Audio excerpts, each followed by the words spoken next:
ماں باپ کے حقوق۔ ہر مرد و عورت پر اپنے ماں باپ کے حقوق کو بھی ادا کرنا فرض ہے۔ خبردار خبردار، ہرگز ہرگز اپنے کسی قول و فعل سے ماں باپ کو کسی قسم کی کوئی تکلیف نہ دیں۔ اگرچہ ماں باپ اولاد پر کچھ زیادتی بھی کریں، مگر پھر بھی اولاد پر فرض ہے کہ وہ ہرگز ہرگز کبھی بھی اور کسی حال میں بھی ماں باپ کا دل نہ دکھائیں۔ اپنی ہر بات اور اپنے ہر عمل سے ماں باپ کی تعظیم و تکریم کرے اور ہمیشہ ان کی عزت و حرمت کا خیال رکھے۔ ہر جائز کام میں ماں باپ کے حکموں کی فرما برداری کرے۔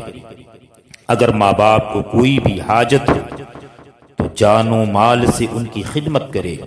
اگر ماں باپ اپنی ضرورت سے اولاد کے مال و سامان میں سے کوئی چیز لے لیں تو خبردار خبردار برا نہ مانیں، نہ اظہار ناراضگی کریں، بلکہ یہ سمجھیں کہ میں اور میرا مال سب ماں باپ ہی کا ہے۔ حدیث شریف میں ہے، اللہ کے پیارے رسول صلی اللہ علیہ وسلم نے ایک شخص سے فرمایا کہ انتا ومالک لابیک، یعنی تو اور تیرا مال سب تیرے باپ کا ہے۔ ماں باپ کا انتقال ہو جائے تو اولاد پر ماں باپ کا حق یہ ہے کہ ان کے لیے مغفرت کی دعائیں کرتے رہیں اور اپنی نفلی عبادتوں اور خیرات کا ثواب ان کی روحوں کو پہنچاتے رہیں۔ کھانوں اور شیرینی وغیرہ پر فاتحہ دلا کر ان کی ارواح کو ایصال ثواب کرتے رہیں۔ ماں باپ کے دوستوں اور ان کے ملنے جلنے والوں کے ساتھ احسان اور اچھا برتاؤ کرتے رہیں۔ ماں باپ کے ذمہ جو قرض ہو اس کو ادا کریں، یا جن کاموں کی وہ وصیت کر گئے ہوں ان کی وصیتوں پر عمل کریں۔ جن کاموں سے زندگی میں ماں باپ کو تکلیف ہوا کرتی تھی ان کی وفات کے بعد بھی ان کاموں کو نہ کریں کہ اس سے ان کی روحوں کو تکلیف پہنچے گی۔ کبھی کبھی ماں باپ کی قبروں کی زیارت کے لیے بھی جایا کریں، ان کے قبروں پر فاتحہ پڑھیں، سلام کریں اور ان کے لیے دعائے مغفرت کریں۔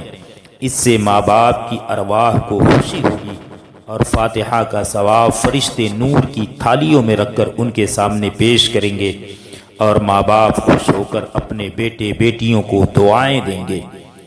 دادا دادی، نانا نانی، چچا پھوپھی، ماموں خالہ وغیرہ کے حقوق بھی ماں باپ ہی کی طرح ہیں۔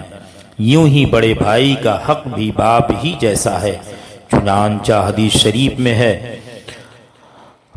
حق کبیر الاخوۃ حق الوالد علی ولدہ، یعنی بڑے بھائی کا حق چھوٹے بھائی پر ایسا ہی ہے جیسا کہ باپ کا حق بیٹے پر ہے۔ اس زمانے میں لڑکے اور لڑکیاں ماں باپ کے حقوق سے بالکل ہی جاہل اور غافل ہیں۔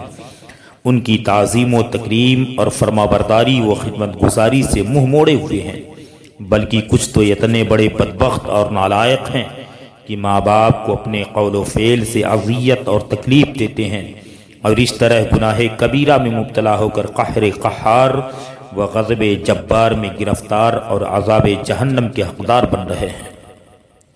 خوب یاد رکھو کہ تم اپنے ماں باپ کے ساتھ اچھا یا برا جو بھی سلوک کرو گے، ویسا ہی سلوک تمہاری اولاد بھی تمہارے ساتھ کرے گی۔ اور یہ بھی جان لو کہ ماں باپ کے ساتھ اچھا سلوک کرنے سے رزق میں ترقی، عمر میں خیر و برکت نصیب ہوتی ہے۔ یہ اللہ تعالیٰ کے سچے رسول صلی اللہ علیہ وسلم کا فرمان ہے، جو ہرگز ہرگز کبھی غلط نہیں ہو سکتا۔ اس بات پر ایمان رکھو، ہزار فلسفیوں کی چنی چنا بدلی، نبی کی بات بدلنی نہ تھی نہیں بدلی۔